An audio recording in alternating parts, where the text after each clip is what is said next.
आज सर्वप्रथम तुम्ही सर्वजण या कार्यक्रमाला उपस्थित राहिलात त्याबद्दल सर्वांचं मी धन्यवाद व्यक्त करतो. आज महाराष्ट्र ग्रामीण बँक ही तिचा पहिला वर्धापन दिन साजरा करत असताना 1 मे 2025 रोजी गव्हर्नमेंट ऑफ इंडियाच्या नवीन नियमावलीनुसार एक वन स्टेट वन RRB ह्याच्यानुसार या महाराष्ट्र राज्यामध्ये महाराष्ट्र ग्रामीण बँकेला इथे या राज्याचं एक प्रतिनिधित्व करायची संधी मिळालेली आहे आणि त्यानुसार या बँकेने 1 वर्ष आपला व्यवसायाचं पूर्ण केला आहे. 1 वर्षापूर्वी महाराष्ट्र ग्रामीण बँक आणि विदर्भ कोकण ग्रामीण बँक अशा 2 बँकांचं विलिनीकरण यशस्वीरित्या झालं आणि त्यानंतर या बँकेने आता या वर्षामध्ये 46,000 कोटींचा बिझनेसचा टप्पा गाठलेला आहे. ही बँक काम करत असताना ज्याप्रमाणे नाव आहे महाराष्ट्र ग्रामीण बँक त्याप्रमाणे ह्या बँकेच्या शाखासुद्धा गाव आणि तालुका पातळीवरतीच मॅक्झिमम आहेत. त्याच्यामध्ये जवळजवळ 80% ब्रांचेस ह्या ग्रामीण भागात आणि तालुका स्तरावर आहेत. शहरी आणि निमशहरी भागामध्ये आता बँक हळूहळू पोचते आहे. त्यामध्ये बँकेचा जर आत्तापर्यंतचा विकास बघितला तर बँकेने आपला कासा जो ज्याला लो कॉस्ट डिपॉझिट म्हणतात तो अगदी 60% नेऊन पोचवलेला आहे. त्यामुळे बँकेची परिस्थिती अगदी चांगली आहे. तरी या एकत्रीकरणानंतर काही चॅलेंजेस बँकेपुढे आलेले असतील तरी त्याचासुद्धा बँक म्हणून आम्ही अगदी व्यवस्थित त्याला तोंड देऊ आणि त्याच्यातूनही बाहेर येऊ. या बँकेमध्ये साधारणतः 3,000च्या वर कर्मचारी काम करतात. 750च्या वर शाखा आहेत. 13 झोनल ऑफिसेस वेगवेगळ्या ठिकाणी महाराष्ट्राभर आहेत.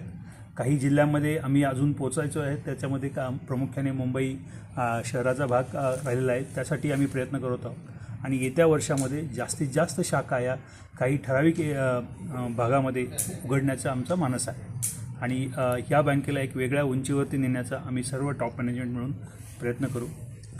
ही बँक ग्रामीण भागामध्ये आपले ब्रँचेस आपण वाढवण्याचा संकल्प करत आहे आणि दुसरीकडे ग्रामीण भागामध्ये शेतकऱ्यांच्या खूप मोठ्या समस्या आहेत. कर्जमाफी ही त्यामधली सर्वात मोठी समस्या आहे.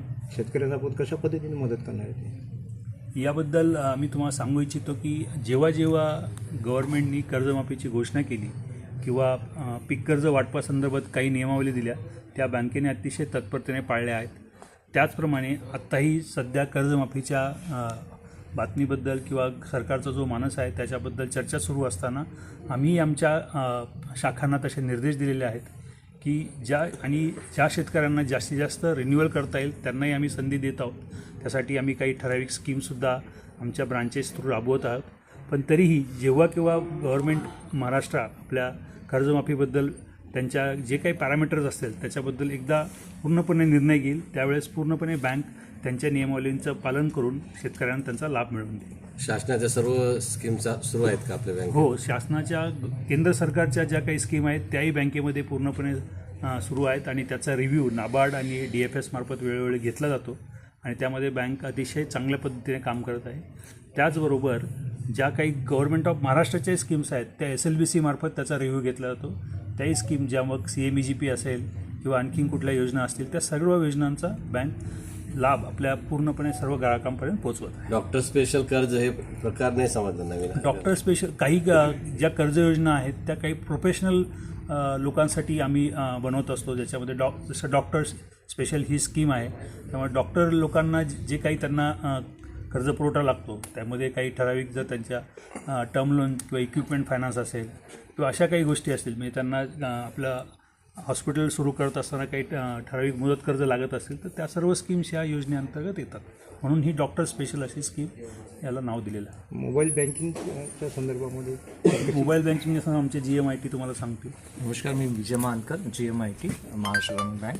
आमच्याकडे मोबाईल बँकिंग आहे ज्याच्यामध्ये आपण EFD बनवू शकतो घर बसल्या फ्रॉम द मोबाईल ऑल्सो आणि त्याच्यामध्ये बरेचसे फंक्शन्स आहेत जे सगळे ग्राहकांना घरी बसून सोय करता येतं आणि माझ्याकडे अप्रॉक्सिमेटली 3 लाख ट्रान्झॅक्शन्स होतात मोबाईल बँकिंगवरनं. तर जे पण ट्रान्झॅक्शन करायचे असतात ते मोबाईल बँकिंग ती इवन सिक्युअर्ड पण आहे मोबाईल बँकिंग आमची. इतर बँकेच्या मानाने रेट ऑफ इंटरेस्ट आपल्या बँकेचं कसं आहे? आमचे क्रेडिटचे GM मी चंद्रराज भामरे, मी GM क्रेडिट आहे. सर्व रेट ऑफ इंटरेस्ट, सर्व कर्जांचे रेट ऑफ इंटरेस्ट सर्व बँकांमध्ये कॉम्पिटिटिव्ह रेट ठेवले आहेत आपण.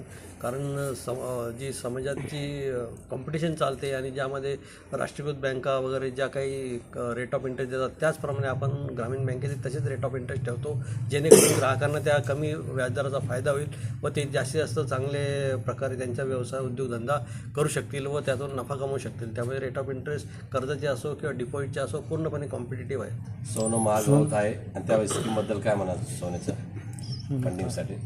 गोल्ड लोन स्कीममध्ये बँक ही 22 कॅरेट सोन्यावर ज्वेलरीवर आपण लोन देतो. त्याच्यासाठी आपण एक पर ग्रॅम रेट ठरवलेला असतो दरवेळेस आणि तो रेट आपण आपल्या सर्व शाखांना कळवतो आणि त्याप्रमाणे आपण सोने तारणावर ग्राहकांना कर्ज देतो. त्यामध्ये ते उद्योगधंद्यासाठी ते कर्ज वापरू शकतात, शेतीसाठी कर्ज वापरू शकतात किंवा त्यांच्या वैयक्तिक निगडीसाठी ते पण ते कर्जाचा वापर करू शकतात. या निमित्ताने प्रगती पथावर आहे असं आपण म्हणतात. तर बँकेचं परफॉर्मिंग ॲसेट काय आहे, नॉन परफॉर्मिंग ॲसेट काय आहे? नॉन परफॉर्मिंग ॲसेट हा आपला 6%च्या खाली आहे आणि बँकेचा यावेळेसचा ऑपरेटिंग नफा हा 172 कोटी रुपये आहे 31 मार्च 2026चा.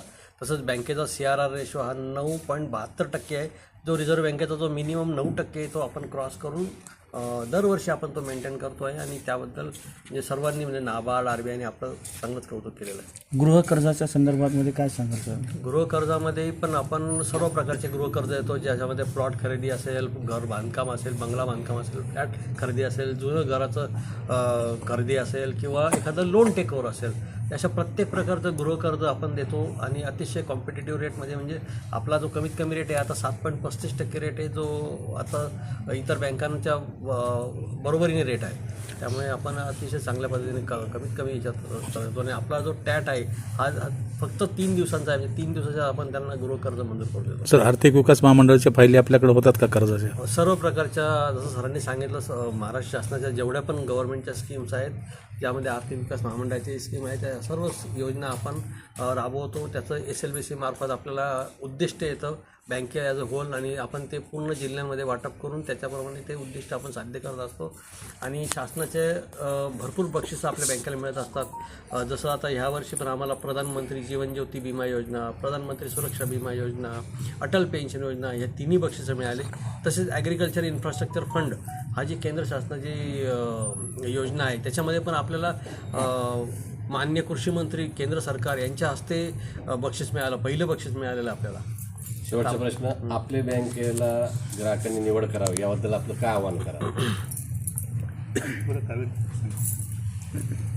निवड करावी. एक तर तुम्हाला माहिती आहे की महाराष्ट्रामध्ये जे वन स्टेट वन आरोग्य ज्यावेळी झाली त्यावेळेला आपला महाराष्ट्रभर प्रसार आहे आणि सगळ्यात जास्त म्हणजे आपण शेवटच्या तळागाळापर्यंत आपण पोचलेलो आहे. त्यामुळे सुलभरित्या जर तुम्हाला म्हणजे जो कनेक्ट म्हणतो आपण, कारण कधी बिझनेस वाढतो, वैयक्तिक ज्यावेळी कनेक्ट चांगला असतो त्यावेळी बिझनेस वाढतो आणि लोकांना पण त्या सुविधा मिळतात. आज माझ्या काही नाही म्हटलं तरी 750पेक्षा जास्त शाखा आहेत, 3000पेक्षा जास्त माझे कर्मचारी आहेत आणि माझे 2000पेक्षा जास्त म्हणजे आता 3000 आमचे BC होते, जे काय आपण बँक मित्र म्हणतो, बँक सखी म्हणतो. हे एवढं आमचं जाळं पसरलं आहे. त्यामुळे आम्ही सगळ्यांना सगळ्या प्रकारच्या सुविधा आणि जे काही सोयीसुविधा असतील त्या आम्ही पोचवतो. म्हणून मी म्हणतो सगळ्यांना आवाहन करतो की म्हणजे आम्ही आता जसं सांगितलं सगळ्यांनी, आमच्या ITनी सांगितलं, चेअरमन सरांनी सांगितलं, भामरे सरांनी सांगितलं की कुठल्याही प्रायव्हेट किंवा पब्लिक सेक्टरपेक्षा आपण कुठल्याच ह्याच्यात मागं नाही आहे. त्यामुळे सगळ्यांनी त्याचा लाभ घ्यावा एवढं मी आवाहन. शेतकऱ्यांच्या मुलासाठी शैक्षणिक कर्ज उपलब्ध आहे का आपल्या बँकेमध्ये? आपल्याकडे सर्वांसाठी शैक्षणिक कर्ज उपलब्ध आहे. त्यामध्ये तो शेतकरी असला तरी चालेल, व्यावसायिक असला तरी चालेल, नोकरदार असला तरी चालेल. आणि केंद्र शासनाने शैक्षणिक कर्जाबाबत ज्या काही नियम अटी घालून दिल्या आहेत त्याप्रमाणे आपण ते कर्ज देतो. थँक्यू.